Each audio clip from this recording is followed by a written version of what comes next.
انت عايزاه. ماشي، تروحي واخده معلقه من البلح. طبعا البلح يبقى طعمه جميل جدا ومميز، لان انت حاطه له معلقه الزبده او السمنه او الحاجه ديت، فانت خدماه كويس قوي على النار اهو. على فكره انت لو ما قفلتوش من الجنب مش هيقع اصلا، الحشوه مش هتقع، البلح مع المكسرات بيتماسكوا في بعض. تمام كده حبيبتي، اهو يا حبيبتي مفيش اسهل من كده اهو. تمام اهو، ترصي برده في الصينيه. تمام كده، انا عملت معاكم 2، انا هكمل الكميه عشان ما اطولش عليكم الفيديو وارجع لكم تاني بعد ما اخلص.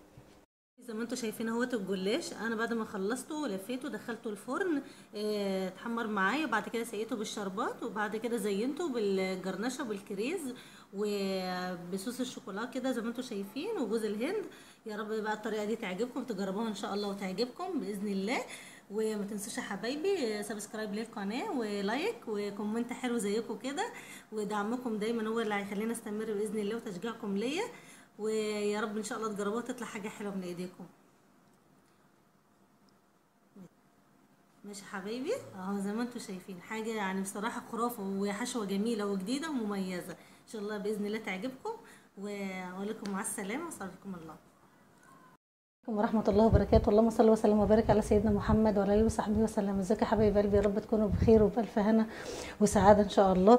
النهارده جايبه لكم وصفه جميله جدا جدا وسهله، بس قبل ما نبدا في وصفتنا واقول لكم هي ايه، يا ريت تعملوا سبسكرايب للقناه اللي اول مره بيشوف قناه سلوى في المطبخ مع تفعيل الجرس، ولايك لو عجبكم الفيديو باذن الله. بس تابعوني لحد اخر الفيديو ان شاء الله، ونبدا في الوصفه بتاعتنا دلوقتي. حبايبي انا جايبه لكم وصفه جميله جدا، هو نوع من انواع الحلويات الشرقيه، هو الجلاش. معايا هنا جلاش اهوت، انا لفيت كيسها علشان بس ما ينشفش. معايا ايه، نص كيلو جلاش اهوت اللفه بتاعته، ومعايا المكسرات بتاعته، ومعايا الشربات بتاعته.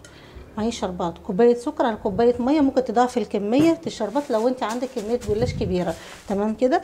معايا ايه الحشوه بقى بتاعته، معايا البلح دلوقتي متوفر البلح الاسود العادي، انا جبته غسلته وقشرته وطلعت النقع منه، ودلوقتي ايه عاملاه زي ما انتم شايفين مخرطاه حتت صغيره. دلوقتي هنعمله بطريقه جميله جدا. الطريقه اللي انا هعملها دي تنفع لسندوتشات للاطفال، ومغذيه ومفيده جدا جدا، وفيها كميه حديد، وفيها بتعمل تركيز ونشاط للمخ وكل حاجه. وهنستخدمها برده كحشوه للجلاش. دي الطريقه الجديده بتاعتي في عمل صينيه جلاش بالبلح او بالتمر بالمكسرات، ان شاء الله طريقه جميله جدا وتعجبكم. بس تابعوني لحد نهايه الفيديو. نبدا ان شاء الله في الوصفه باذن الله على طول. دلوقتي انا معايا دلوقتي طاسه على النار، ماشي، مولعه عليها، سخنت الطاسه اهيت. تمام كده.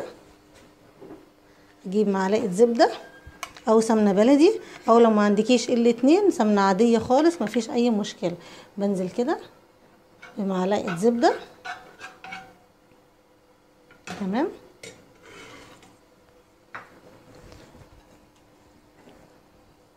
وبعدين حبايبي بسم الله الرحمن الرحيم بنزل، يعني زي ما اكون انا بخدم الحشوه بتاعتي، بخدمها، بطريها شويه على النار مع معلقه الزبده. يبقى كده يعني معلقه الزبده مع التسويه اللي انا بعملها للتمر او البلح ده، بكده بتنفع لسندوتشات ايه المدارس.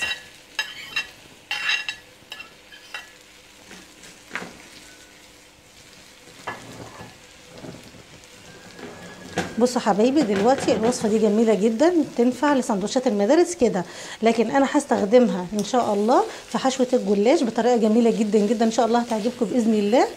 بس ما تجربوها بالطريقه بتاعتي ديت ان شاء الله هتعجبكم. هي بطريقه وفيها تكات حلوه قوي وحاجه جديده. يعني احنا دلوقتي متعودين دايما الجلاش بنعمله بالمكسرات، في حشوات كتير ليه، بس صراحه اما لقيت البلح ده متوفر في السوق وسعره كويس جدا وفيه كميه غذاء حلوه، قلت ليه ما نستخدمهوش في حشوه الجلاش. صراحه تبقى حشوه جميله جدا وحشوه مميزه وحاجه جديده ان شاء الله، يعني تبهر ضيوفك باذن الله لما تعملها ضيوفك او لاولادك او لبيتك، يعني جميله جدا. بس احنا بس بنخدم ايه البلح بتاعنا، بنسويه كده، بنعمله عمليه تسويه، حاجه بسيطه جدا، يعني شويه على النار، حاجه بسيطه، موطين النار عليه، ما بنعليش النار عشان ما يتلسعش ويتحرق منك بسرعه.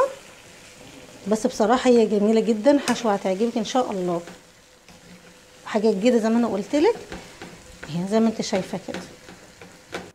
بصوا يا حبايبي، بعد ما عملناه على النار اهوت بمعلقه الزبده اللي احنا عملناه، دلوقتي احنا بنسيبه كده بقى مع نفسه يبرد شويه.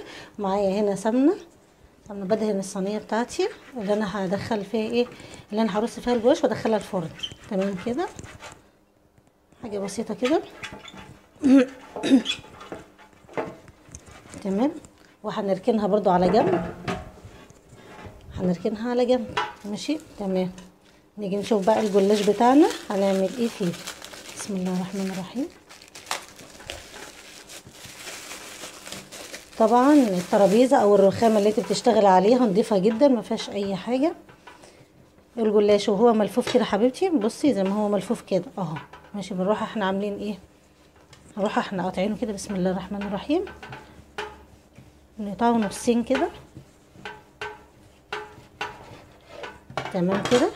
ناخد الجزء ده ندخله هنا عشان هو بينشف على طول منك. خلي بالك لازم على طول تكوني حاطاه في كيسه كده وقافله عليه عقبال ما تخلصي الكميه اللي قدامك، وبعدين تطلعي دي تكملي شغل فيها.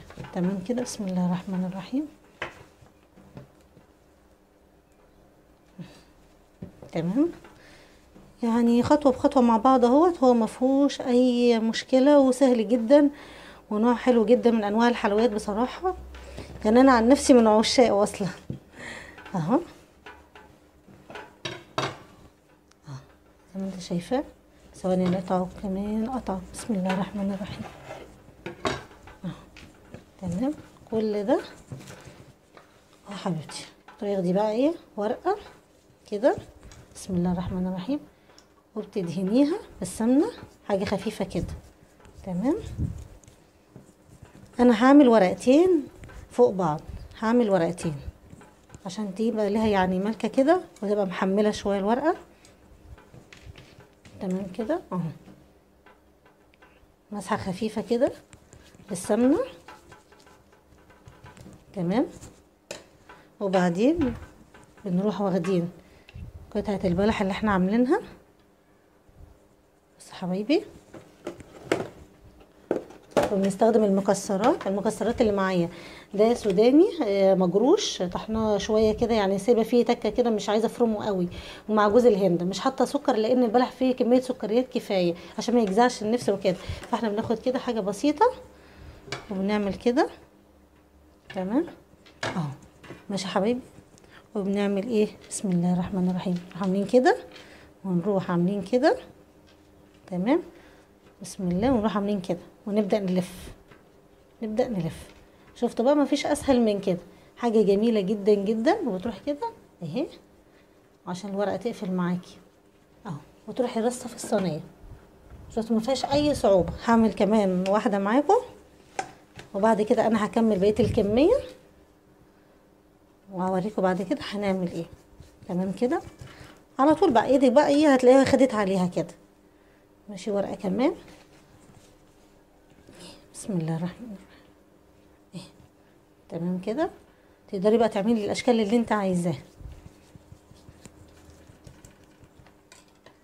ماشي. تروحي واخده معلقه من البلح. طبعا البلح يبقى طعمه جميل جدا ومميز لان انت حاطه له معلقه الزبده او السمنه او الحاجه ديت، فانت خدماه كويس قوي على النار اهو. على فكره انت لو ما قفلتوش من الجنب مش هيقع اصلا، الحشوه مش هتقع. البلح مع المكسرات بيتماسكوا في بعض. تمام كده حبيبتي اهو يا حبيبتي. مفيش اسهل من كده اهو. تمام اهو. ترصي برضو في الصينيه. تمام كده. انا عملت معاكم اتنين. انا هكمل الكميه عشان ما اطولش عليكم الفيديو وارجع لكم تاني بعد ما اخلص. زي ما انتم شايفين اهوت الجلاش. انا بعد ما خلصته لفيته دخلته الفرن اتحمر معايا. بعد كده سقيته بالشربات وبعد كده زينته بالجرنشه وبالكريز وبصوص الشوكولاته كده زي ما انتم شايفين وجوز الهند. يا رب بقى الطريقه دي تعجبكم، تجربوها ان شاء الله وتعجبكم باذن الله. وما تنسوش يا حبايبي سبسكرايب للقناه ولايك وكومنت حلو زيكم كده، ودعمكم دايما هو اللي هيخلينا نستمر باذن الله وتشجيعكم ليا. ويا رب ان شاء الله تجربوها تطلع حاجه حلوه من ايديكم. ماشي حبايبي اهو. زي ما انتم شايفين حاجه يعني بصراحه خرافه وحشوه جميله وجديده ومميزه. ان شاء الله باذن الله تعجبكم. ولكم مع السلامه وصلكم الله.